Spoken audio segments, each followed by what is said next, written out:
бейшара тағы шықты.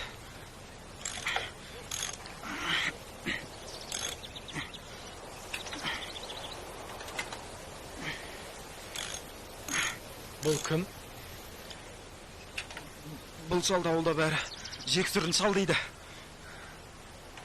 Неге? Неге дегенде түріне қарасай? Өзің шына есімі жоқ па не сонда? Ит біліп пе?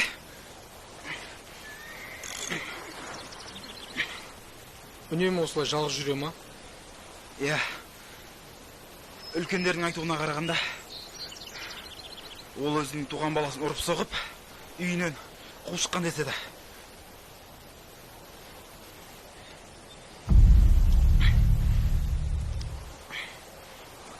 Ұстап жүрші.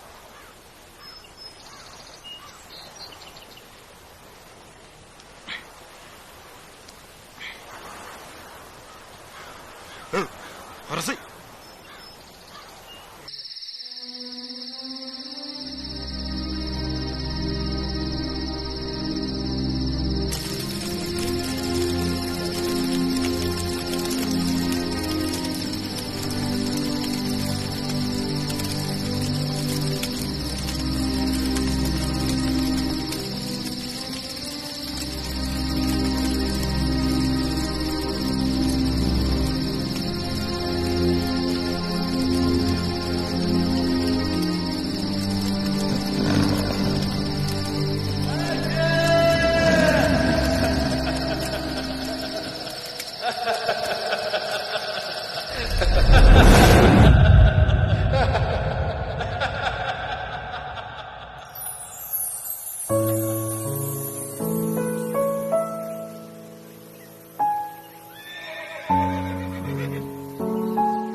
Құрметті Асқар Бейсенұлы, біздің тапсырған өтініш хатыңыз арнайы комиссия шешімімен мақұлданғанын қуана айтамыз. Осыған орай алдағы айдың 10-на дейін Астана қаласына жұмысқа шақыратынымызды хабарлаймыз. Көрдің бе, әке? Керемет қой. Мені қабылдады, әке.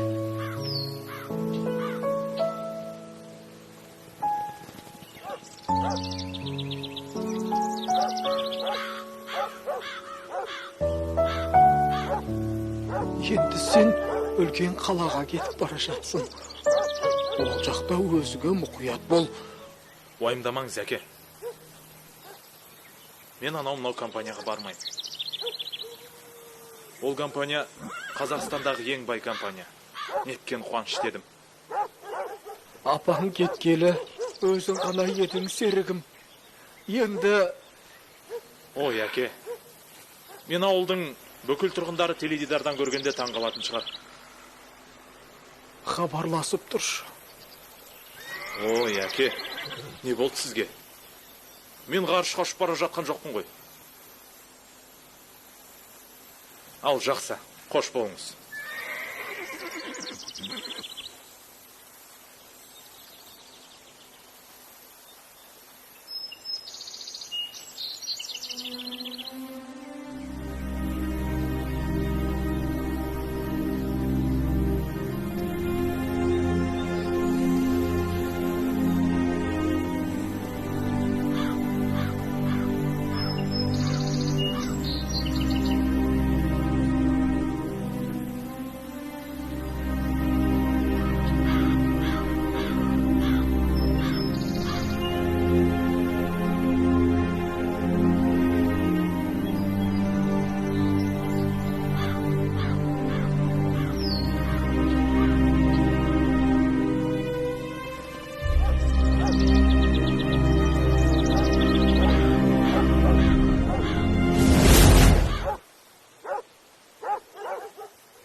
Қайда қаламын десең, өз шешімің. Қайдағын айтпа.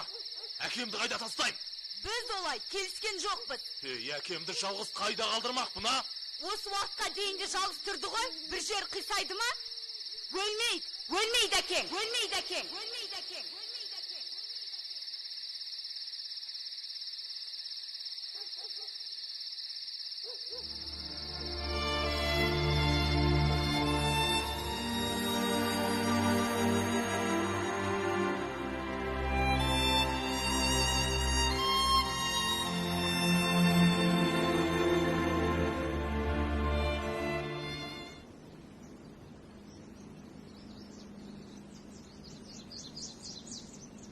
Әке, тек маған ренжімеші. Қолым қалт етсе келіп тұрам ғой. Қазір жұмысым өте көбейіп кетті. Америкадан адамдар келеді, түсінесің бе? Олармен кездесуім керек.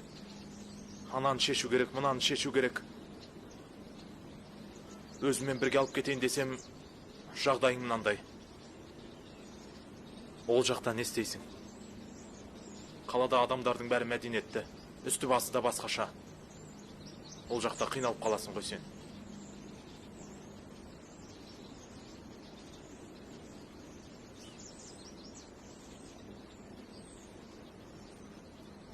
Жан,